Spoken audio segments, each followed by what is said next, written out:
Hello students, बहुत बहुत स्वागत है आप सभी का कौटिल्य आईएएस के ऑनलाइन प्लेटफॉर्म पर। तो जैसा कि आप सभी जानते हैं कि हम बैंकिंग एंड जनरल अवेयरनेस पढ़ रहे थे, राइट। बैंकिंग के लिए हम जो पढ़ रहे थे उसमें क्या था, banking and financial awareness, right. General awareness के अंतर्गत ये टॉपिक है और इसी सीरीज में हमने कल का जो टॉपिक था क्या कवर किया था, history of banks, right. History of banks में हमने काफ़ी सारे फैक्ट्स देखे थे, बहुत सारे कॉन्सेप्ट्स देखे थे। आई होप आप सभी को ये सारे कॉन्सेप्ट्स क्लियर होंगे। ओके, तो इसी सीरीज में आगे बढ़ते हुए हमारा नेक्स्ट टॉपिक होने वाला है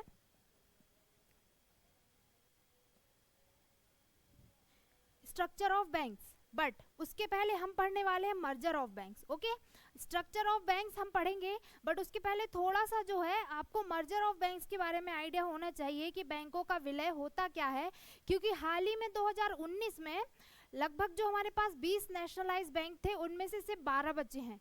क्यों? क्योंकि जो बैंक है उनका मर्जर किया गया है। कुछ बैंक ऐसे थे भाई जिनकी पूंजी जो थी, जिनकी कैपिटल थी वो कम थी, उनको ज़्यादा कैपिटल वाले बैंक के साथ मर्ज कर दिया गया था। ठीक है, तो बस आपको इसमें इतना जानना है कि कौन सा बैंक किस बैंक में मर्ज किया गया। हो सकता है कि आपके एग्जाम पॉइंट ऑफ व्यू से बहुत ज़्यादा इंपॉर्टेंट ना हो, बट हाँ एक चीज़ मैं कह सकती हूँ कि आपकी नॉलेज पॉइंट ऑफ व्यू से ज़रूर होना चाहिए, क्योंकि आप बैंक की प्रिपरेशन कर रहे हैं, राइट। तो आपको बैंक के बारे में नॉलेज होना ज़रूरी है। इसलिए सबसे पहले मैं बात करूँ कि मर्जर ऑफ बैंक्स होता क्या है। तो the agreement between the acquiring bank and the merging bank to combine their assets and liabilities into a single entity is known as banking merger. Okay, तो ये तो भाई लिखी हुई परिभाषा हो गई, ठीक है। बट मेनली एक ही चीज होती है मर्जर। मर्जर का मतलब होता है विलय, मतलब एक का दूसरे में मिल जाना। क्यों?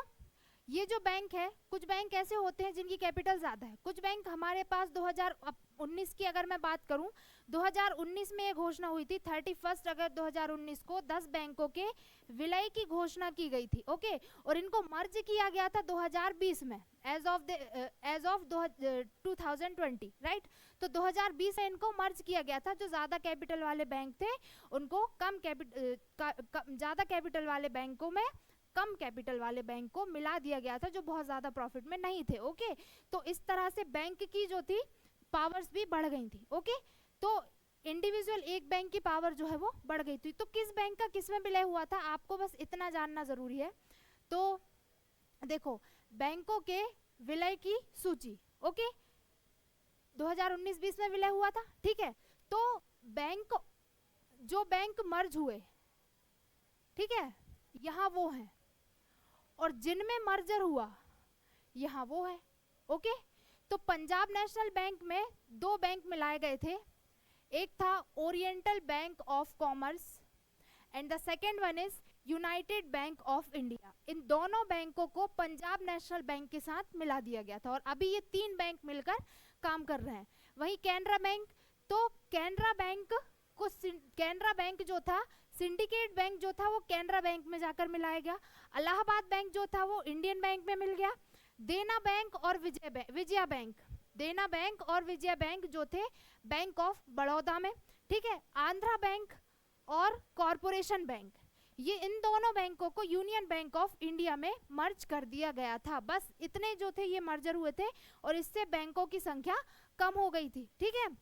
तो टोटल मर्जर यही है। तो मर्ज क्या है कि जब किसी एक बैंक और जबकि दो बैंकों के बीच में परिसंपत्तियों का विलय होता है, एक समझौता होता है, तो इसको हम क्या कहते हैं, मर्जर कहते हैं, ठीक है। दोनों बैंक मिल जाते हैं।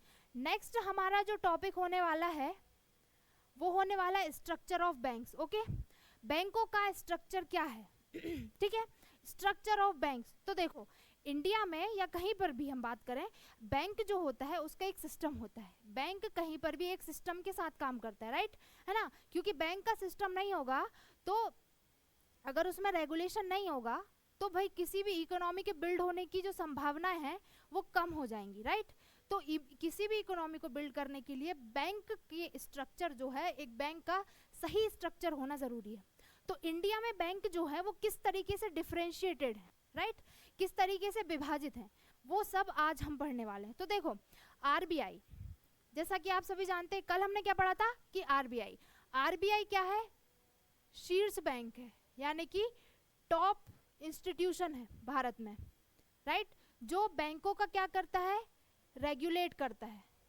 तो बैंकों को रेगुलेट करने वाली संस्था कौन सी है, ये है आरबीआई। आरबीआई जो है बैंकों का रेगुलेशन करने वाली संस्था है भारत में, और ये शीर्ष संस्था है। सभी बैंक जो है, मैक्सिमम बैंक की बात करूं मैं तो आरबीआई के अंडर आते हैं, राइट।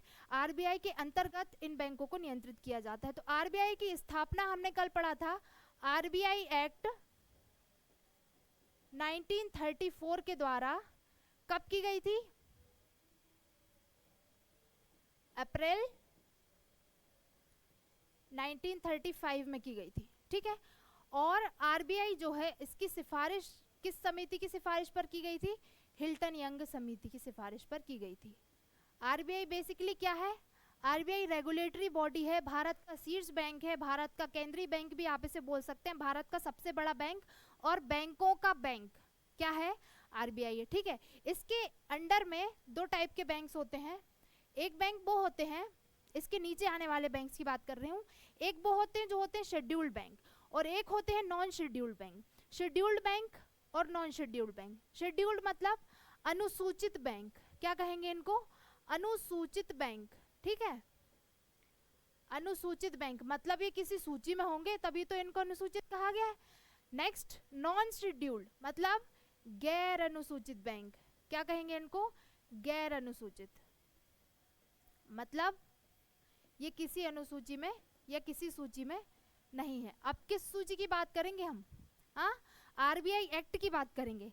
आरबीआई एक्ट 1934 के सेकेंड शेड्यूल में जो भी बैंक आते हैं, क्या, आरबीआई एक्ट 1934 के सेकेंड शेड्यूल में जो भी बैंक आते हैं उन सभी बैंकों को शेड्यूल्ड बैंक कहा जाता है। और नॉन शेड्यूल्ड बैंक जो नहीं आते हैं, तो मैक्सिमम इंडिया में जो भी बैंक हैं वो सारे बैंक शेड्यूल्ड बैंक हैं, ना के बराबर है नॉन शेड्यूल्ड बैंक। इनकी गारंटी आरबीआई नहीं लेता और इनके लिए पब्लिक के टाइप से भी इनके लिए कोई कंसर्न नहीं है, ठीक है। शेड्यूल्ड बैंक की हम बात करें तो शेड्यूल्ड बैंक में अनुसूचित बैंक जो हैं, यानी कि अनुसूचित बैंक की बात करें तो कौन होते हैं, जो आरबीआई एक्ट 1934 की सेकेंड अनुसूची में होते हैं, उन बैंक्स को हम शेड्यूल्ड बैंक कहते हैं। अब शेड्यूल्ड बैंक अगर है तो शेड्यूल्ड बैंक जो है आरबीआई का जो शेड्यूल्ड बैंक है उसके अंतर्गत तीन बैंकों को डिवाइड किया गया, तीन तरीके से इसको डिवाइड किया गया है, ठीक है। फर्स्ट वन इज वाणिज्यिक या कमर्शियल बैंक, क्या कहते हैं, वाणिज्यिक या कमर्शियल बैंक। वाणिज्यिक या कमर्शियल बैंक अगर मैं आपको शॉर्ट में ब्रीफ देके बताऊं तो वाणिज्य या कमर्शियल बैंक ऐसे बैंक होते हैं जो बेसिकली क्या काम करते हैं, किस चीज के लिए काम करते हैं, एक तो ये व्यापार करते हैं, दूसरा लाभ, यानी कि इनका मेन फोकस जो होता है वो प्रॉफिट पर होता है, प्रॉफिट बेस होते हैं ये, ठीक है। मतलब नो प्रॉफिट वाला इनके पास कोई काम नहीं है, ये काम तभी करेंगे जब प्रॉफिट होगा। और मैक्सिमम बैंक भारत में आपको कमर्शियल देखने को मिलते हैं। सेकेंड वन इज सहकारी यानी कोऑपरेटिव, जैसा कि नाम से ही समझ में आ रहा है कोऑपरेटिव, राइट। कोऑपरेटिव मतलब लोगों के सहयोग से चलने वाले बैंक, है ना, मतलब कि इनमें ये कोई प्रॉफिट नहीं देखते हैं बल्कि लोगों का हित देखते हैं, राइट, कोऑपरेटिव बैंक। थर्ड है विशेष वित्तीय संस्थान, मतलब जो किसी विशेष उद्देश्य की पूर्ति के लिए स्थापित किए गए हैं, ठीक है, विशेष उद्देश्य की पूर्ति, ठीक है, लाइक नाबार्ड, है ना। नाबार्ड क्या है, National Bank for Agriculture and Rural development, ठीक है, इसको कहा गया है नाबार्ड। नाबार्ड जो है इसका मुख्य उद्देश्य क्या है, agriculture and Rural development, okay, ये बैंक का ही नाम है एग्रीकल्चर एंड रूरल डेवलपमेंट से लेकर। तो इस तरीके की जो संस्थान है वो एसएफआई यानी कि स्पेशल फाइनेंस इंस्टीट्यूशन के अंतर्गत आते हैं, ठीक है। नेक्स्ट फर्दर डिवीजन है, इन सारे बैंकों को आगे भी डिवाइड किया गया है, तो आगे जब हम पढ़ेंगे तो आगे के साथ साथ बैंकों को भी पढ़ते जाएंगे और इनका डिवीजन भी पढ़ते जाएंगे, ओके। उसके पहले मैं बता दूं वाणिज्यिक बैंक इनको 4 कैटेगरी में डिवाइड करेंगे। एक वो बैंक जो प्राइवेट सेक्टर होंगे, वो बैंक जो पब्लिक सेक्टर होंगे, next RRBs regional rural bank and then foreign bank, ये सभी कमर्शियल बैंक है, ठीक है। वहीं कोऑपरेटिव बैंक की बात करूं तो बेसिकली इसके 3 टाइप्स होंगे, ठीक है। First one is urban cooperative bank, second one is state cooperative bank, जो स्पेशली सिर्फ स्टेट में काम करेगा, यानी कि सबसे बड़ा कोऑपरेटिव बैंक आप बोल सकते हो किसी राज्य का, राज्य विशेष का सबसे बड़ा cooperative bank state cooperative bank आएगा, है ना। देन अर्बन कोऑपरेटिव बैंक, या तो ये अर्बन एरिया में यानी कि शहरी क्षेत्र में, या फिर अर्ध शहरी क्षेत्र में, शहरी क्षेत्र, इन जैसा कि नाम से ही समझ में आ रहा है अर्बन कोऑपरेटिव, अर्बन मतलब शहरी क्षेत्र में स्थापित। एंड सेकेंड और एक है डिस्ट्रिक्ट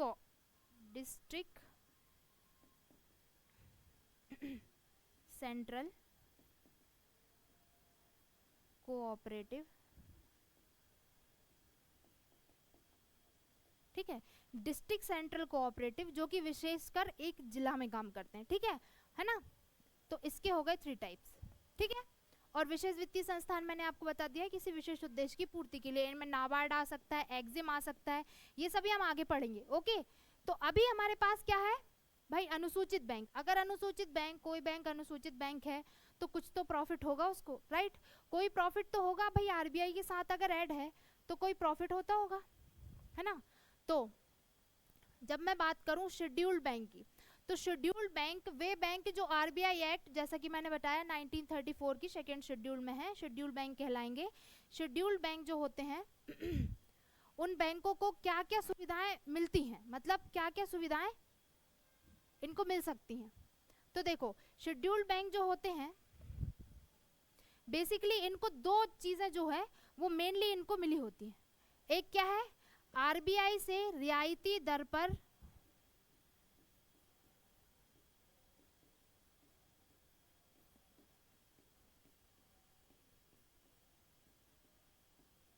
लोन, ठीक है, एक तो ये आरबीआई से रियायती दर पर लोन प्राप्त कर सकते हैं। दूसरी चीज ये क्या कर सकते हैं, आरबीआई से रियायती दर पर अन्य बैंकों के रियायती दर पर लोन ले सकते हैं। और सेकंड है चेक क्लियरेंस हाउस, ठीक है, चेक क्लियरेंस हाउस में इनको क्या मिल जाती है,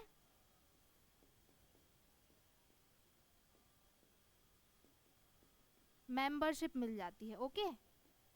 यानी कि इनको चेक इशू करने का राइट होता है, ठीक है, चेक इशू करने का राइट, और आरबीआई से रियायती दर पर ऋण ये प्राप्त कर सकते हैं। कौन से बैंक, शेड्यूल्ड बैंक जो होते हैं। अब शेड्यूल्ड बैंक के हमने कितने सारे टाइप देखे, पहला क्या देखा, कोऑपरेटिव बैंक, ठीक है, सॉरी पहला क्या हमने, वाणिज्यिक बैंक यानी कि commercial bank. First one commercial bank. Commercial bank क्या है, कमर्शियल बैंक ऐसे बैंक्स होते हैं जो मूल रूप से व्यापार यानी कि ट्रेड एंड प्रॉफिट, इनका मेन काम जो होता है, basic objective is to do business and earn profit. Basically ये काम जो करते हैं किस पर करेंगे, व्यापार और प्रॉफिट अर्न करने पर। सेकेंड वन इज इनके पास क्या पावर्स होती हैं। तो देखो कमर्शियल बैंक जो है वो किस अनुसूची में होते हैं, देखो कमर्शियल बैंक जो है वो अनुसूचित बैंक तो हैं, बट इनके लिए कि स्पेशल एक्ट भी आया था, कौन सा,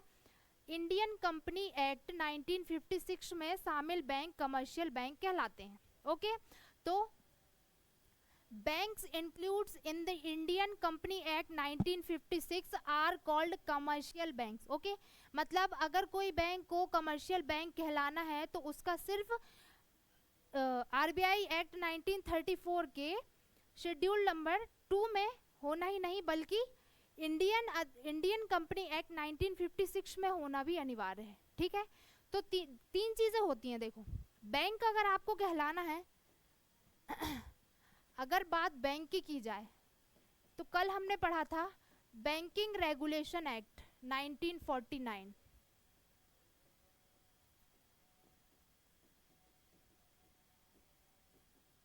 ठीक है। तो बैंकिंग रेगुलेशन एक्ट 1949 के अंतर्गत जो भी कंपनी रजिस्टर्ड है वो हर कंपनी क्या कहलाएगी, बैंक कहलाएगी, फर्स्ट। देन अगर आपको अनुसूचित बैंक कहलाना है तो क्या, शेड्यूल्ड बैंक कहलाने के लिए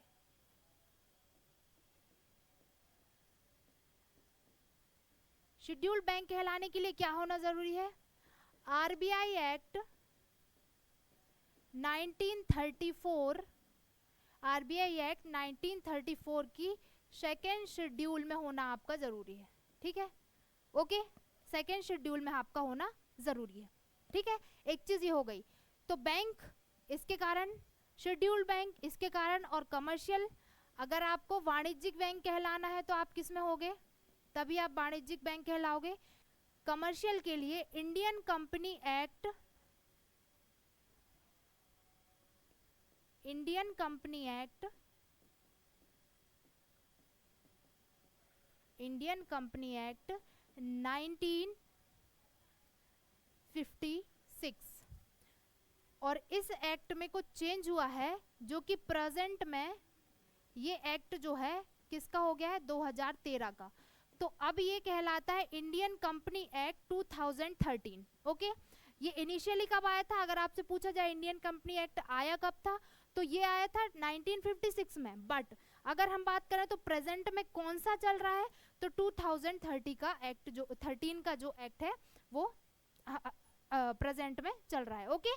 तो तीन चीजें हैं भाई, तीनों चीजें बहुत जरूरी हैं आपके लिए। अगर बैंक कहलाना है तो बैंकिंग रेगुलेशन एक्ट में होना जरूरी है, अगर आपको शेड्यूल्ड बैंक कहलाना है तो आरबीआई एक्ट 1934 के सेकंड शेड्यूल में होना जरूरी है, एंड थर्ड वन इज अगर आपको कमर्शियल बैंक कहलाना है तो इंडियन कंपनी एक्ट 1956, और जो कि वर्तमान में 2013 का एक्ट है, इसमें आप नाम होना जरूरी है, ठीक है, ओके, है ना।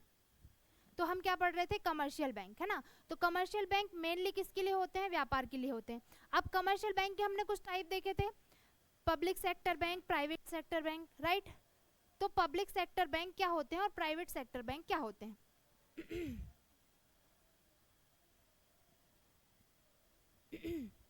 हाँ, अगर आप बात करें अनुसूचित कमर्शियल बैंक की, यानी शेड्यूल्ड कमर्शियल बैंक, तो scheduled commercial bank RBI act 1934 और इंडियन कंपनी एक्ट, यही मैंने आपको बताया 2013, और बैंकिंग रेगुलेशन एक्ट 1949, तीनों में शामिल होना आपका जरूरी है, यही चीज मैंने आपको अभी बताई है, ओके। नेक्स्ट है पब्लिक सेक्टर बैंक। अगर हम पब्लिक सेक्टर की बात करें तो पब्लिक सेक्टर का मतलब क्या हुआ, जिसमें गवर्नमेंट की जो शेयर होल्डिंग है वो 50% से अधिक होना जरूरी है। किसकी, गवर्नमेंट की शेयर होल्डिंग, ठीक है, मतलब गवर्नमेंट के पास उस बैंक के लगभग 50% से अधिक शेयर्स की जरूरत है, तभी वो बैंक क्या कहलाएगा, तभी वो बैंक क्या कहलाएगा, पब्लिक सेक्टर बैंक कहलाएगा। और वर्तमान में हमारे पास कितने पब्लिक सेक्टर मतलब नेशनलाइज्ड बैंक हो गए, राइट। नेशनलाइज्ड बैंक में गवर्नमेंट की शेयर होल्डिंग होती है ना। तो नेशनलाइज्ड बैंक हमारे पास कितने हैं, टोटल 12 नेशनलाइज्ड बैंक है। सरकार की भागीदारी 50% से अधिक होती है इन बैंकों में। इन बैंकों में हमारे पास एक तो स्टेट बैंक ऑफ इंडिया है और नेशनलाइज्ड बैंक है, वही मैं आपसे बोल रही हूँ। पहला स्टेट बैंक, अच्छा स्टेट बैंक ऑफ इंडिया को और नेशनलाइज्ड बैंक को अलग अलग क्यों रखते हैं हम, क्योंकि स्टेट बैंक ऑफ इंडिया की जो स्थापना होती है वो एसबीआई एक्ट 1955 के द्वारा होती है। किसके द्वारा, एसबीआई एक्ट 1955 के द्वारा। और इसका पुराना नाम क्या था, इंपीरियल बैंक। हमने कल ही क्या पढ़ा था, इंपीरियल बैंक, राइट। और इंपीरियल बैंक कैसे बना था, 3 बैंकों के मर्जर से, ठीक है। 3 प्रेसिडेंसी बैंक हमने पढ़े थे, बंगाल, मद्रास और बॉम्बे, है ना। इन तीनों को मिला दिया तो 1921 में बना इंपीरियल बैंक, ठीक है। और 1955 में एसबीआई एक्ट आया और इसको नेशनलाइज कर दिया गया था, इंपीरियल बैंक को, राइट। और क्या बनाया गया था, स्टेट बैंक ऑफ इंडिया। तो इसलिए इसको हमें अलग देखना होता है। और 11 क्या हो गए हमारे पास, राष्ट्रीयकृत बैंक। राष्ट्रीयकृत यानी नेशनलाइज बैंक, जिनका नेशनलाइजेशन हमने 2 चरणों में किया था, 1969 का नेशनलाइजेशन और 1980 का नेशनलाइजेशन, ठीक है। 2 नेशनलाइजेशन के थ्रू इसको हमने किया था। तो ये होते हैं क्या, कमर्शियल बैंक। कमर्शियल बैंक में हमने क्या पढ़ा, पब्लिक सेक्टर बैंक, ओके। ये है पब्लिक सेक्टर बैंक। कुछ पब्लिक सेक्टर बैंक की यहाँ पे देखो नाम, पब्लिक सेक्टर बैंक है, ठीक है। इनका नेम, एस्टैब्लिशमेंट ईयर और हेडक्वार्टर्स, ठीक है। ये मेनली जो होता है वो आप लोगों के लिए इंपॉर्टेंट हो सकता है। आपसे पूछा जा सकता है कि भाई किस बैंक का हेडक्वार्टर कहाँ है। स्टैटिक बैंकिंग में अक्सर ऐसे क्वेश्चंस आ जाते हैं। तो देखो एसबीआई का 1955 में एस्टैब्लिशमेंट हुआ था, मुंबई में है एसबीआई, जैसा कि सभी जानते हैं, ठीक है। वहीं हम पंजाब नेशनल बैंक की बात करें तो ये जो है ये ऐतिहासिक मान सकते हैं आप, क्योंकि स्वतंत्रता के पहले का है, ठीक है ना। न्यू दिल्ली, ठीक है, न्यू दिल्ली में है ये। Bank of Baroda obviously Baroda में होगा। बैंक ऑफ इंडिया हेडक्वार्टर कहाँ है? मुंबई में है। वहीं बात करें बैंक ऑफ महाराष्ट्र का हेडक्वार्टर कहाँ पर है? पुणे में है। ठीक है, इंडियन बैंक का हेडक्वार्टर कहाँ है? चेन्नई में है। वहीं सेंट्रल बैंक ऑफ इंडिया का हेडक्वार्टर मुंबई में है। ठीक है, union bank of India Mumbai, central Canara bank Bengaluru, Indian overseas bank Chennai. ठीक है, Punjab and Sind bank new Delhi. इस तरीके से सारे जो बैंक है उनके हेडक्वार्टर्स आपको दिख रहे होंगे। इनको एक बार नोट कर लीजिएगा, ये आपके लिए इंपॉर्टेंट हो सकता है। ओके, स्पेशली इस्टेब्लिशमेंट ईयर कुछ इंपॉर्टेंट बैंक्स का पूछ लिया जाता है। ओके, है ना, हेडक्वार्टर्स भी इंपॉर्टेंट है। तो ये होगा क्या? पब्लिक सेक्टर बैंक्स क्या होते हैं? जिनमें गवर्नमेंट की शेयर होल्डिंग 50% से अधिक होती है, ऐसे सभी बैंक पब्लिक सेक्टर बैंक कहलाते हैं। अब बात जब आती है प्राइवेट सेक्टर बैंक्स की, तो ये क्या होंगे? ऑब्वियसली इसमें क्या होगा? इसका अपोजिट हो जाएगा, राइट। प्राइवेट सेक्टर बैंक में गवर्नमेंट की जो शेयर होल्डिंग होगी वो 50% से कम होगी। ठीक है, या फिर नहीं होगी। दो चीजें हो सकती हैं, एक तो प्राइवेट सेक्टर बैंक्स में गवर्नमेंट की शेयर होल्डिंग 50% से कम होगी, या फिर हो सकता है कि नहीं होगी। दो चीजें। तो वे बैंक जिनमें निजी क्षेत्र की शेयर होल्डिंग 50% से अधिक होती है, राइट, वही चीज है। या तो फिर कोई प्राइवेट सेक्टर हो जिसकी शेयर होल्डिंग 50% से अधिक हो, या तो गवर्नमेंट की 50% से कम हो, या फिर गवर्नमेंट की शेयर होल्डिंग ही ना हो। ठीक है, तीन कंडीशन बन सकती है। ठीक है, नई उद्योग नीति 1931 के द्वारा आरबीआई ने निजी क्षेत्र के 1991, ठीक है, निजी क्षेत्र के बैंकों को लाइसेंस प्रदान किया था। हमने कल पढ़ा था 1991 में एलपीजी आई थी, और एलपीजी के बाद 10 जो प्राइवेट बैंक थे, नरसिंहम समिति की सिफारिश पर उन 10 प्राइवेट बैंक्स को क्या दिया गया था? लाइसेंस दिया गया था, राइट। और इन बैंकों से ये कहा गया था, ये देखो ये लिखा है नरसिंहम समिति की सिफारिश पर, ठीक है, on the recommendation of Narasimham समिति licence was given to private banks for the first time in 1993।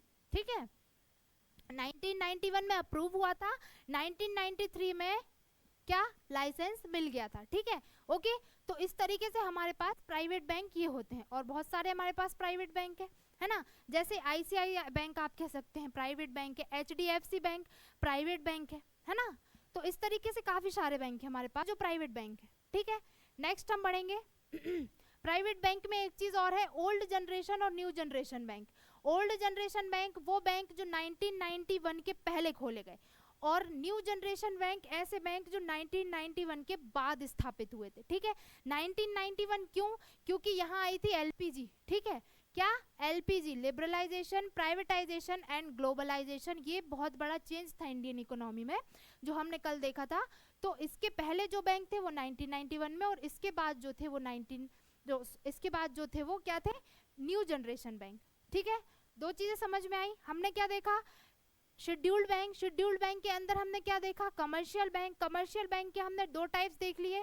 First one is public sector and the second one is private sector. Public sector क्या हो गए? गवर्नमेंट की शेयर होल्डिंग 50% से ज्यादा हो गई। Private sector क्या हो गए? गवर्नमेंट की शेयर होल्डिंग 50% से कम कह सकते हो, या फिर प्राइवेट सेक्टर की शेयर होल्डिंग 50% से ज्यादा, या फिर गवर्नमेंट की कोई भी शेयर होल्डिंग नहीं है। इसमें दो देखे, ओल्ड जनरेशन, न्यू जनरेशन, ये देखिए। ठीक है, आगे हम बढ़ेंगे। नेक्स्ट है हमारा, क्या क्या देखा? अब थर्ड वन हमने देखा था आरआरबीज। क्या देखे थे? आरआरबीज मतलब रीजनल रूरल बैंक्स। क्या? Regional rural bank. इनके नाम से ही आपको समझ में आ रहा होगा, रीजनल रूरल बैंक। रीजनल मतलब किसी विशेष क्षेत्र में काम करेंगे। क्या? किसी विशेष रीजन में काम करेंगे, इसलिए इनको कहा गया क्या? रीजनल। ठीक है, दूसरी चीज मतलब इनका जियोग्राफिकल एरिया जो है वो लिमिटेड होगा। ठीक है, ध्यान देना, इनका जियोग्राफिकल एरिया लिमिटेड होगा, सिर्फ एक क्षेत्र विशेष में काम करेंगे। वहीं दूसरी चीज है रूरल। एक शर्त और है कि क्षेत्र जो होना चाहिए वो कैसा होना चाहिए? रूरल एरिया होना चाहिए, रूरल एरियाज। ठीक है, रूरल एरियाज मतलब ग्रामीण क्षेत्र की बात हो रही है यहाँ पर, ग्रामीण क्षेत्र। ठीक है, रीजनल मतलब क्षेत्रीय। ठीक है, क्षेत्रीय। ओके, ग्रामीण क्षेत्र में काम करेंगे। तीसरी चीज बैंक्स है, तो ऑब्वियसली क्या काम होगा इनका? बैंक का काम क्या होता है? बैंक का काम क्या होता है? डिपॉजिट जमा करते हैं, लोन देते हैं, लेन देन करते हैं, तो बस वही काम ये करते हैं, ठीक है। लेकिन ये काम करेंगे तो कहाँ? रूरल एरियाज में, और रूरल एरियाज में भी कहाँ? एक विशेष क्षेत्र में, ठीक है। तो बस वही चीज है कि रूरल एरियाज के एक विशेष क्षेत्र में या रूरल एरियाज में इनका काम होता है, रीजनल रूरल बैंक्स का। अच्छा, इनका कॉन्सेप्ट हमको किसने दिया था? नरसिंहम समिति की सिफारिश पर ये कहा गया था। और क्यों जरूरी है ये? वित्तीय समावेशन यानी फाइनेंशियल इंक्लूजन के लिए ये बहुत ज्यादा जरूरी है, फाइनेंशियल इंक्लूसिवनेस।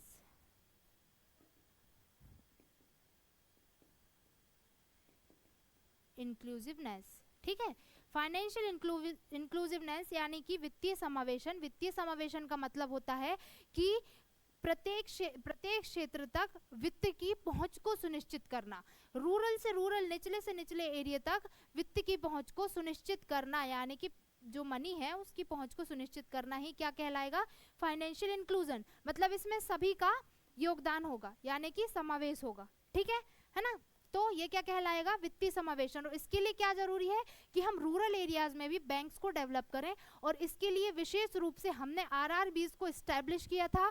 कब किया था आरआरबीज को एस्टैब्लिश? जैसा कि हमने पढ़ा था, कब? 1975 में। कब? 2 अक्टूबर को, ठीक है। तो 2 October 1975 the first RRB is established in UP. कहाँ? UP. And the name is Prathama Bank. Okay, Prathama Bank. और यूपी में कहाँ? मुरादाबाद। कहाँ? मुरादाबाद। यूपी में जगह का नाम है मुरादाबाद। मुरादाबाद यूपी में फर्स्ट आरआरबी 2 अक्टूबर 1975 में स्टैब्लिश किया गया था। ओके, ये बहुत ऐतिहासिक है, ठीक है, इसको याद रखना है ना। नेक्स्ट क्या है कि इनकी सिफारिश किसने की थी? तो ऑब्वियसली नरसिंहम समिति ने की थी। नरसिंहम समिति जो है वो बैंकिंग सुधारों से संबंधित बहुत बड़ी समिति है, ठीक है। तो नरसिंहम समिति की सिफारिश पर हमने इनको स्टैब्लिश किया था, ठीक है। अब आरआरबीज की अगर हम बात करें तो वर्तमान में हमारे देश में टोटल 43 आरआरबीज हैं। इसमें लिखा होगा हाँ, एक चीज और है कि ये रेगुलेशन जो होता है, इनका जो रेगुलेशन होता है आरआरबीज का रेगुलेशन, आरबीआई करती है बट इनडायरेक्टली करती है, अपनी सब्सिडरी नाबार्ड के जरिए करती है। नाबार्ड, देखो नाबार्ड में जैसे कि लिखा ही है, National Bank for Agriculture and Rural Development, NA stand for national. Okay, तो National Bank for Agriculture and Rural Development, जैसा कि इसके नाम में ही आपको दिख रहा है रूरल डेवलपमेंट, तो रूरल डेवलपमेंट मतलब रीजनल रूरल बैंक कहाँ, किसके द्वारा रेगुलेट किए जाएंगे? नाबार्ड के जरिए रेगुलेट किए जाएंगे। इसका रेगुलेशन डायरेक्टली किसके द्वारा होगा? नाबार्ड के जरिए, ओके, है ना। तो आरआरबीज को रेगुलेट करने वाली आपको कोई संस्था पूछेगा तो क्या होगा? नाबार्ड होगा। Next, first RRBs established in 1975, हाँ, एक्ट ऑफ 1976। याद रखना कि आरआरबी एक्ट 1976 में आया था, है ना, ठीक है। ये एस्टैब्लिश हुआ प्रथमा बैंक के नाम से। हमारे पास अभी वर्तमान में अगर हम नाउडेज वी हैव 43 थे, कैसे कह सकते हो 43 थे? हाँ, 1 मई 2025 रिसेंट है, करंट है, आप लिख सकते हैं बिल्कुल।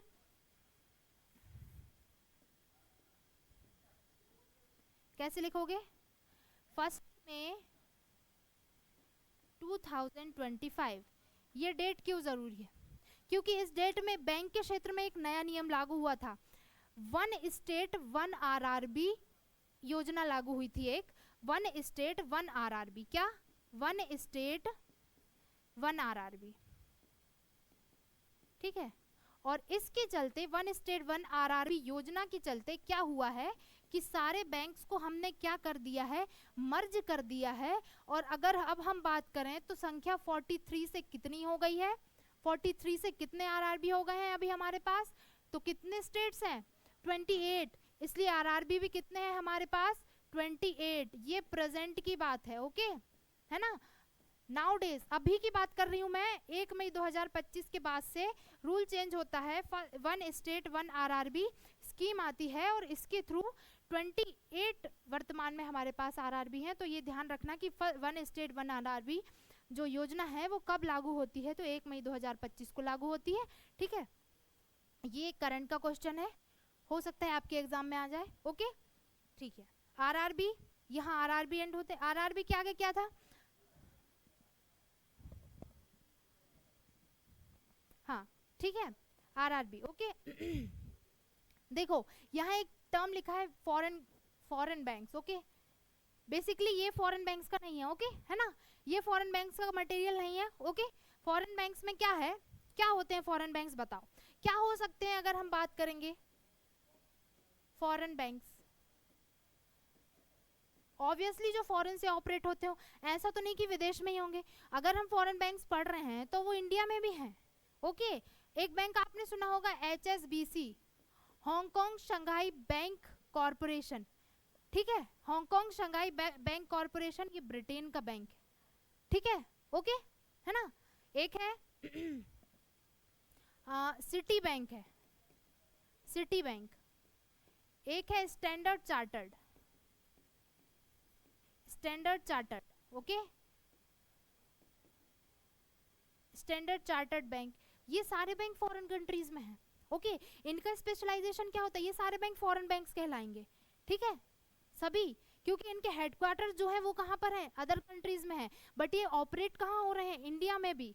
ऐसे ही इंडियन बैंक्स की भी कुछ शाखाएं जाके वो फॉरेन कंट्रीज में खोलते हैं, तो वो उनके लिए फॉरेन बैंक्स हो जाएंगे, और ये हमारे लिए फॉरेन बैंक्स हो जाएंगे। क्यों, क्योंकि ये किसी और देश से हमारे देश में ऑपरेट हो रहे हैं। इनकी जो मेन ब्रांच है या मेन हेडक्वार्टर जो है वो किसी फॉरेन कंट्री में होता है। ओके फॉरेन कंट्री में होता है, इसलिए इन्हें कहते हैं फॉरेन बैंक्स। और ये डबल जो रेगुलेशन है उस पर वर्क करते हैं। डबल रेगुलेशन कैसे, एक तो इन पर रेगुलेशन होगा इनकी कंट्री का, एक तो वो नियम देखेंगे, और सेकंड वन ये इंडिया में भी काम कर रहे हैं तो ऑब्वियसली इनको इंडिया के नियम और शर्तों का भी पालन करना होगा।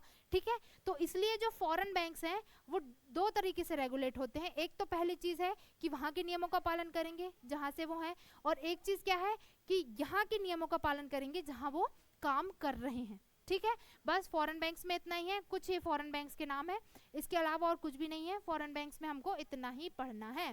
ठीक है, फॉरेन बैंक्स ये हो गए, अब ये कंप्लीट हुआ। But the next portion is cooperative bank.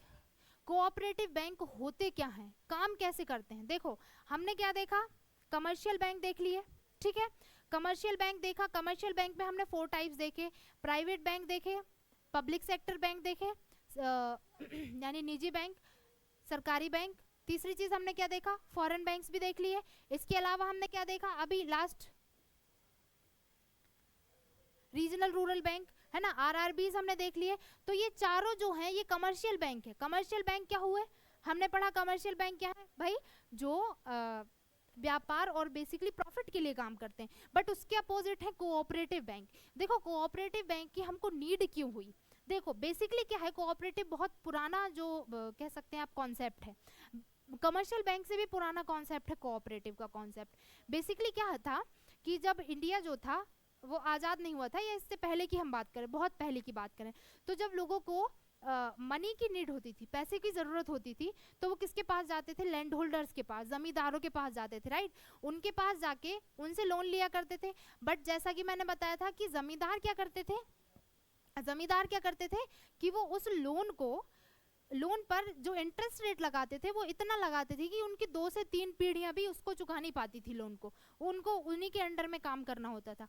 तो इसीलिए इन चीज़ों से बचने के लिए कुछ लोगों ने क्या किया कि अपना एक ग्रुप बनाया। क्या बनाया, एक ग्रुप बनाया है ना, कह सकते हो आप, एक ग्रुप बनाया और कुछ पैसे यहाँ पर जमा करने स्टार्ट कर दिए। ठीक है, और जब भी इन पैसों की नीड होती थी जिसको भी, ठीक है, यानी कि अगर एक को पैसे की जरूरत है तो वो यहाँ से पैसे ले सकता है, फंड से पैसे ले सकता था। बी को जरूरत है तो वो बी ले सकता था, सी को या डी को, जिसको भी, जिस भी व्यक्ति को पैसों की नीड है वो यहाँ पर आकर अपना फंड रेज कर सकता था, और उसके बाद उसे यहाँ पर पेमेंट भी करना होता था। ठीक है ना, तो इस यहाँ से निकला कोऑपरेटिव का कॉन्सेप्ट। जैसा कि आप समझते हैं कोऑपरेटिव मतलब एक दूसरे के सहयोग से ऑपरेट होने वाली संस्था, कोऑपरेटिव।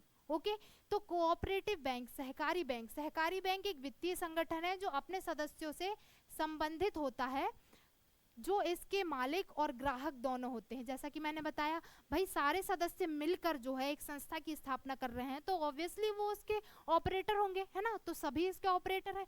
सेकेंड वन इज ग्राहक, ऑब्वियसली वो वहां से लोन ले रहे हैं तो क्या होंगे, उसके कस्टमर भी होंगे, है ना। ऐसे चल के कोऑपरेटिव बैंक का जो है कॉन्सेप्ट आगे बढ़ता है। और इसके बाद हम बात करते हैं आगे, तो कोऑपरेटिव बैंक बेसिकली किस फॉर्मूले पर या किस प्रिंसिपल पर बेस्ड होते हैं। The principle is no profit no loss. ठीक है, ये अपना लॉस नहीं देखते लेकिन ये अपना प्रॉफिट भी नहीं देखते। ठीक है, लॉस कैसे नहीं होता इनको, भाई कम से कम रेट पर ये आपको लोन दे देते हैं, ठीक है, और आपकी डिपॉजिट जब आप इनको डिपॉजिट करते हो, ठीक है, उस पर आपको इंटरेस्ट देने की पूरी कोशिश करते हैं। तो इसके साथ ही ये बैंक वैसे ही काम करते हैं, बैंक की तरह ही काम करते हैं, बट इनका पर्पस प्रॉफिट नहीं होता है, प्रॉफिट अर्न करना नहीं होता है। ठीक है, ट्रेड नहीं करते किसी तरीके का, बल्कि सिर्फ हेल्प करते हैं, सिर्फ क्या करते हैं, सहयोग करते हैं, सहकारी बैंक। ठीक है, और नो लॉस मतलब ऑब्वियसली लॉस में तो नहीं जाएगा, लॉस में जाए मतलब सिर्फ इतना पैसा कमाते हैं कि वहाँ के जो लोग हैं उन लोगों की नीड्स पूरी हो सके, उनके एम्प्लॉयज़ को वो सैलरी प्रॉपर दे सकें। ठीक है, उस बैंक का ऑपरेशन अच्छे से मतलब ऑपरेट अच्छे से हो सके वो संस्था जो है, बस इतना काम करते हैं। इसके अलावा इनका कुछ ऐसा स्पेशल वो नहीं होता है। ठीक है, प्रॉफिट का इनके पास कोई चांस नहीं है, किसी भी प्रॉफिट का काम नहीं करते। ठीक है, क्या है कोऑपरेटिव बैंक।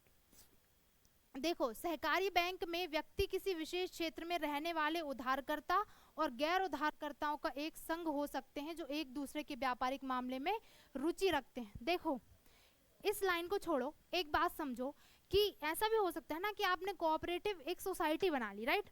कोऑपरेटिव सोसाइटीज क्या होती हैं, कोऑपरेटिव सोसाइटीज लाइक कोई मजदूर संघ है मान के चलते हैं। ठीक है, कोई मजदूर संघ है और वो मजदूर संघ जो है, ठीक है, एक मजदूर संघ है, ठीक है, एक क्या है मजदूर संघ है और दूसरा भी वहां पे क्या कहना चाहिए मजदूर संघ है। उन लोगों ने अपनी एक समिति बना ली कि भैया हमको पैसे की जरूरत कभी भी पड़ सकती है, तो हम एक काम करते हैं, सब लोग मिलकर अपने अपने क्या कहना चाहिए एक संगठन बना लेते हैं और थोड़ा थोड़ा पैसा इसमें जमा करते जाएंगे और जब जरूरत होगी यहाँ से उठा लेंगे। ठीक है, तो ये क्या हो गया, एक तरीके का कोऑपरेटिव बैंक ही तो हो गया। तो एक तरीके से ये एक दूसरे के व्यापारिक मामलों में रुचि रखने वाले लोग ही तो हो गए, है ना। तो एक किसी विशेष क्षेत्र में रहने वाले हो गए, उधारकर्ताओं और गैर उधारकर्ताओं का एक संघ हो सकता है। यही कहा गया है कि कोई संघ हो सकता है कोऑपरेटिव बैंक। ओके, यही चीज है कि भाई किसी एक ही जगह पर काम करने वाले लोग भी कोऑपरेटिव बैंक्स के मेंबर्स हो सकते हैं। ठीक है, उसके बाद सहकारी बैंक अपने वित्तीय सेवाएं अपने सदस्यों को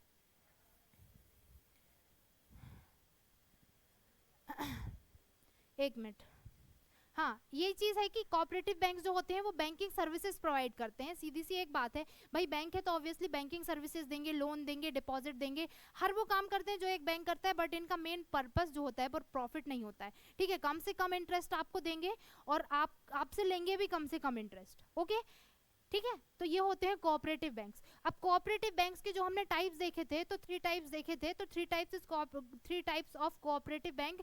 और देखो एक चीज और है कि ये बेसिकली जो है रूरल एरियाज में, रूरल एरिया नहीं कहेंगे, बेसिकली कृषि, रोजगार, श्रमिक और लघु उद्योगों को प्राथमिक सहायता प्रदान, मतलब इनका जो मेन पर्पस होता है ना वो किसके लिए होता है, या तो कृषि क्षेत्र में होगा या फिर स्वरोजगार, मतलब किसी को अपना सेल्फ एम्प्लॉयमेंट क्रिएट करने, किसी को कोई रोजगार चाहिए उसके लिए काम करते हैं। नेक्स्ट लघु उद्योग, मतलब जो छोटे छोटे उद्योग होते हैं उनके लिए काम करते हैं बेसिकली।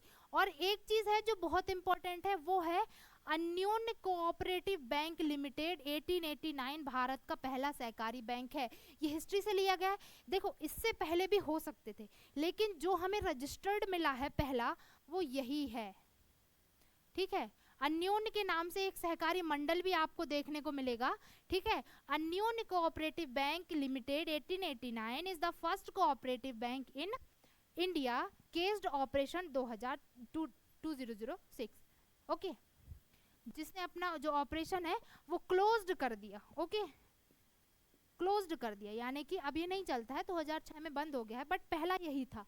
ठीक है, आपसे पूछे भारत का पहला कोऑपरेटिव बैंक कौन सा था, तो कोऑपरेटिव बैंक भारत का पहला यही था। ओके, नेक्स्ट बढ़ेंगे कोऑपरेटिव बैंक्स के हम टाइप्स देखते हैं। First one is urban cooperative bank. Urban cooperative banks क्या होंगे? ऑब्वियसली जो सिर्फ अर्बन एरिया में वर्क करते हैं, ठीक है। Second one is state cooperative banks. State cooperative banks क्या होंगे? स्टेट कोऑपरेटिव बैंक्स किसी राज्य विशेष में काम करते हैं, है ना। और तीसरी चीज क्या था, हमने क्या पढ़ा था? डिस्ट्रिक्ट सेंट्रल यानी जिला केंद्रीय सहकारी बैंक। जिला केंद्रीय सहकारी बैंक क्या होते हैं? जिला केंद्रीय सहकारी बैंक होते हैं, पूरा लेखा जोखा लेते हैं और किसको देते हैं? स्टेट कोऑपरेटिव बैंक्स को। ये देखो सभी केंद्रीय जिला सहकारी बैंकों का संचालक कौन होता है? स्टेट कोऑपरेटिव बैंक होता है। ओके, सभी जिला सहकारी बैंक, ये देखो सभी जिला सहकारी बैंकों का क्या हो गया? संचालक होगा स्टेट कोऑपरेटिव बैंक, यानी कि इसको ऑपरेट कौन करेगा? स्टेट कोऑपरेटिव बैंक, ठीक है। यही चीज है, तीन चीज हमने पढ़ी, urban cooperative bank, state cooperative bank और एक हमने क्या देखा? Central, district central cooperative bank, ठीक है ना। तो ये तो हो गए भाई बैंक के टाइप्स, है ना। अर्बन बैंक हमने देख लिए, ये भी देख लिया, वो भी देख लिया। बट कुछ बैंक ऐसे हैं जो डेवलपमेंट बैंक्स कहलाते हैं, ठीक है। एसएफआई जो है बेसिकली डेवलपमेंट बैंक आप इनको कह सकते हैं, क्योंकि किसी विशेष उद्देश्य यानी कि इनमें डेवलपमेंट भी हो सकता है या कोई भी उद्देश्य हो सकता है जिसकी पूर्ति के लिए इनको स्थापित किया जाता है, ठीक है। इसके अलावा कुछ 2 से 3 बैंक होते हैं जो आपको जान लेना जरूरी है। देखो हाँ, कोऑपरेटिव बैंक में एक चीज और याद रखना, कोऑपरेटिव क्रेडिट सोसाइटी एक्ट 1902 में आया था, है ना। ऐतिहासिक घटना यही है कि कोऑपरेटिव क्रेडिट सोसाइटी एक्ट जो है वो कब आया था? 1902 में आया था, 1902 में आया था, ठीक है। 1902 में आया था क्या? Cooperative credit society act. Okay, तो ये कोऑपरेटिव बैंक से रिलेटेड एक फैक्ट है जो आपको पता होना चाहिए, ठीक है। ये सारे बैंक्स हो गए, हमने बैंकों का स्ट्रक्चर देख लिया।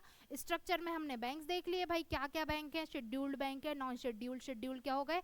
जो आरबीआई एक्ट 1934 की सेकेंड अनुसूची में शामिल थे, ठीक है। इसको पढ़ने के बाद हम रिवाइज करते हैं कि क्या हो सकता है। स्मॉल फाइनेंस बैंक ये अलग से हैं, ठीक है। स्मॉल फाइनेंस बैंक क्या होंगे, ठीक है। इसको पढ़ने से पहले हमने क्या पढ़ा था? स्ट्रक्चर पढ़ा था, आरबीआई पढ़ा, आरबीआई के बाद 2 इनके स्ट्रक्चर पढ़े। क्या पढ़ा? सबसे पहला हमने क्या देखा कि शेड्यूल्ड बैंक, सेकंड हमने देखा नॉन शेड्यूल्ड। शेड्यूल्ड कौन से हो गए? जो आरबीआई एक्ट 1934 की सेकंड अनुसूची में है। बेसिकली इंडिया में मैक्सिमम बैंक कौन से हैं? शेड्यूल्ड बैंक है। इसी की ओर आगे बढ़ते हुए हमने देखा कि शेड्यूल्ड बैंक को क्या क्या फायदा होता है। एक तो इनको चेक जारी करने की और चेक क्लियरेंस हाउस की इनको सदस्यता होती है। सेकंड चीज कि ये भाई लोन ले सकते हैं आरबीआई से, ठीक है। फिर हम बात करते हैं कि भाई वाणिज्यिक बैंक जो टाइप हमने देखा शेड्यूल्ड बैंक का, उसमें सबसे पहले वाणिज्यिक बैंक यानी कि कमर्शियल बैंक, सेकंड हमने देखा कोऑपरेटिव बैंक और थर्ड हमने क्या देखा? थर्ड हमने देखा एसएफआई, स्पेशल फाइनेंस इंस्टीट्यूशन, ठीक है, जो बेसिकली किसी विशेष उद्देश्य की पूर्ति के लिए होते हैं। कमर्शियल बैंक क्या होते हैं? कमर्शियल बैंक ऐसे बैंक होते हैं जो विशेष रूप से व्यापार और प्रॉफिट के लिए काम करते हैं, ठीक है। व्यापार करते हैं, प्रॉफिट के लिए काम करते हैं। वहीं अगर हम बात करें कोऑपरेटिव बैंक्स की तो नो प्रॉफिट नो लॉस पर काम करते हैं, है ना। और वहीं अगर हम देखें थर्ड चीज स्पेशल फाइनेंस इंस्टीट्यूशन की, तो ये विशेष किसी उद्देश्य की पूर्ति के लिए काम करते हैं। वहीं कोऑपरेटिव बैंक 4 देखे, प्राइवेट देखा, पब्लिक सेक्टर देखा, 2 चीजें और क्या देखी? आरआरबीज देख लिए, राइट, है ना। अब कोऑपरेटिव बैंक में भी 3 टाइप्स देख लिए। अब हमारे पास है small finance bank. Small finance bank होते क्या हैं? देखो, स्मॉल फाइनेंस बैंक ऐसे क्षेत्र हैं, जैसा कि नाम से ही आपको समझ में आ रहा होगा, स्मॉल फाइनेंस बैंक होते क्या हैं? स्मॉल फाइनेंस मतलब ये लघु वित्त, मतलब कि आपको छोटा मोटा लोन दे सकते हैं, ठीक है, मतलब छोटी संस्था। ये क्या होते हैं? कंपनी अधिनियम 2013 के अनुसार एक पब्लिक लिमिटेड कंपनी होते हैं, ठीक है। क्या? पब्लिक लिमिटेड कंपनी होते हैं जो आरबीआई गाइडलाइन के आधार पर वित्तीय समावेशन को बढ़ाने के उद्देश्य से स्थापित किए गए हैं। बेसिकली क्या है कि देखो, रूरल एरियाज में कोई लोन प्रोवाइड नहीं करना चाहता, राइट, नहीं करना चाहता ना। और रूरल एरियाज तक जब हमारी बैंक सेवाएं पहुंचेंगी नहीं, तो हम कैसे कह सकते हैं कि हमारे पास फाइनेंशियल इंक्लूजन है? हाँ, फाइनेंशियल इंक्लूजन जो है वो कैसे आएगा, जब पूरे निचले क्षेत्र तक हमारे पास पूरी सुविधाएं होनी चाहिए, राइट, पूरी सेवाएं निचले क्षेत्र तक पहुंचनी चाहिए, तभी तो हम कह सकते हैं कि भाई हम फाइनेंशियली इंक्लूसिवनेस मतलब कि वित्तीय समावेशन की ओर बढ़ रहे हैं, है ना। तो कंपनी एक्ट 2013 के अनुसार एक पब्लिक लिमिटेड कंपनी होते हैं और बेसिकली जो है ये आरबीआई गाइडलाइन के आधार पर वित्तीय समावेशन को करने के लिए स्थापित किए जाते हैं। क्यों? क्योंकि ये रूरल एरियाज में और छोटे छोटे, देखो रूरल एरियाज में एक ये है कि आरआरबी काम कर लेगा, पर एक चौल में, बॉम्बे जैसा बड़ा शहर है, वहां पे कोई चौल है, ठीक है, अब उनको तो हर कोई लोन नहीं देगा ना। क्यों? बड़े बैंक लोन क्यों नहीं देंगे? पता नहीं ये लोन वापस कर पाएंगे कि नहीं कर पाएंगे, उनको तो वही चीज़ है ना। तो ऐसे लोगों को छोटे छोटे लोन्स के लिए की क्या होती है, ज़रूरत होती है। तो इनकी ज़रूरतों के लिए जब ये लोग आगे बढ़ेंगे तभी तो देश आगे बढ़ेगा ना। तो इनकी ज़रूरतों को पूरा करने के लिए हमारे पास क्या होना ज़रूरी था, एक ऐसे बैंक जो छोटे छोटे हमको लोन प्रोवाइड कर सकते हैं। इसमें आता है स्मॉल फाइनेंस बैंक, ठीक है। तो ये शहरी क्षेत्रों में भी हो सकते हैं। आरआरबी इसके अपोजिट है। क्यों? क्योंकि आरआरबी जो होता है वो सिर्फ रूरल एरिया में वर्क कर सकता है, लेकिन अगर आपको शहरी क्षेत्र के गरीब व्यक्ति को अमीर बनाना है, उसको लोन देना है, तो हम क्या करेंगे? तो उसके लिए हमने स्मॉल फाइनेंस बैंक की स्थापना की है, ठीक है। किसी चौल में रहने वाले व्यक्ति को लोन देना है, किसी को छोटा लोन चाहिए, भाई हमको बड़े मात्रा में लोन नहीं चाहिए, हम बड़े बैंक से लोन नहीं ले सकते, तो हमारे पास स्मॉल फाइनेंस बैंक्स का होना बहुत ज़रूरी था, ठीक है। इसलिए इसको कहा गया कि वित्तीय समावेशन को बढ़ाने के लिए स्थापित किए गए हैं, ठीक है, ओके। हाँ, इनकी कोई भौगोलिक सीमा नहीं होती, आरआरबी की भौगोलिक सीमा होती है, तो आरआरबी की तरह इनकी कोई भौगोलिक सीमा नहीं होती। ये बैंक क्या होते हैं? बेसिकली आरबीआई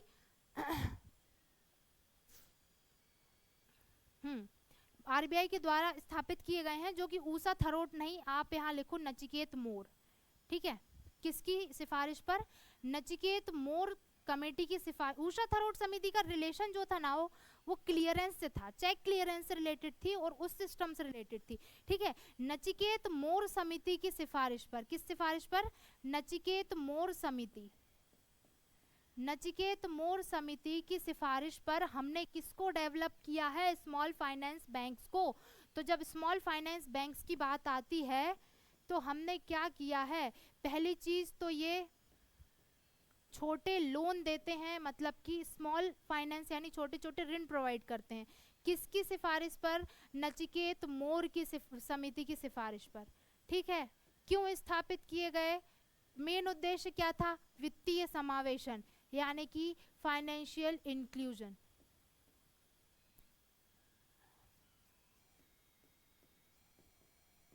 ठीक है, मेन चीज यही थी, ठीक है। नचिकेत मोर लिखा है, ओके, नचिकेत मोर की सिफारिश पर छोटे लोन प्रोवाइड करने के लिए शहरी क्षेत्रों में भी कह सकते हैं आप, शहरी क्षेत्रों में भी, ठीक है, ओके। तो यही चीज है इसमें, शहरी क्षेत्रों में भी इनको एस्टैब्लिश किया गया है, ओके, है ना।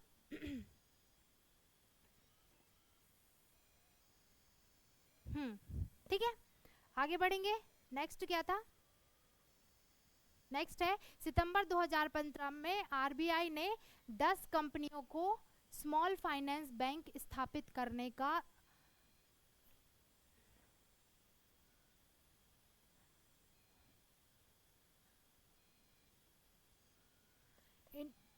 एक लाइसेंस प्रोवाइड किया था। ये तो कुछ लाइसेंस प्रोवाइड किया था, ओके। क्या किया था? लाइसेंस प्रोवाइड किया था। ये सर्टिफिकेट प्रोवाइड करती हैं कंपनियां, ठीक है। आरबीआई जो है लाइसेंस प्रोवाइड करती है, किसी भी कंपनी को एक सर्टिफाइड करती है कि आप जो है क्या स्थापित कर सकते हो, एक अप्रूवल कह सकते हो आप इसको, क्या अप्रूवल दे दिया था, अप्रूवल प्रदान किया था आरबीआई ने 2015 में 10 कंपनियों को, ठीक है ना। ये होते हैं स्मॉल फाइनेंस बैंक, जो बेसिकली एमएसएमई और एसएमई को ऋण प्रदान करते हैं। एमएसएमई क्या है?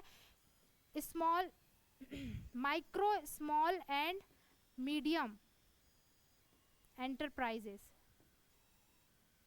ठीक है, सूक्ष्म लघु और मध्यम उद्योग, ठीक है, इनको क्या देते हैं? ऋण प्रदान करते हैं। SME small and medium enterprises, है ना, ओके, ठीक है, इनको लोन प्रोवाइड करने का काम ये करते हैं। Small finance bank capital small, okay, वही चीज लिखी है, finance bank 2016 okay, first small finance bank, जो पहला स्मॉल फाइनेंस बैंक था उसका नाम था कैपिटल स्मॉल फाइनेंस बैंक, जो कि 2016 में एस्टेब्लिश हुआ था। 2015 में इनको परमिशन मिली, 2016 में एस्टेब्लिश हुआ, जालंधर पंजाब में है। ठीक है, तो एक चीज और लिख लो इसके बारे में, स्मॉल फाइनेंस बैंक के बारे में क्या लिखोगे? शहरी क्षेत्रों में स्थापित है, MSME प्लस SME को लोन प्रोवाइड करते हैं। ठीक है, सेकेंड, फर्स्ट कौन सा था? फर्स्ट कौन सा था? Capital small finance bank.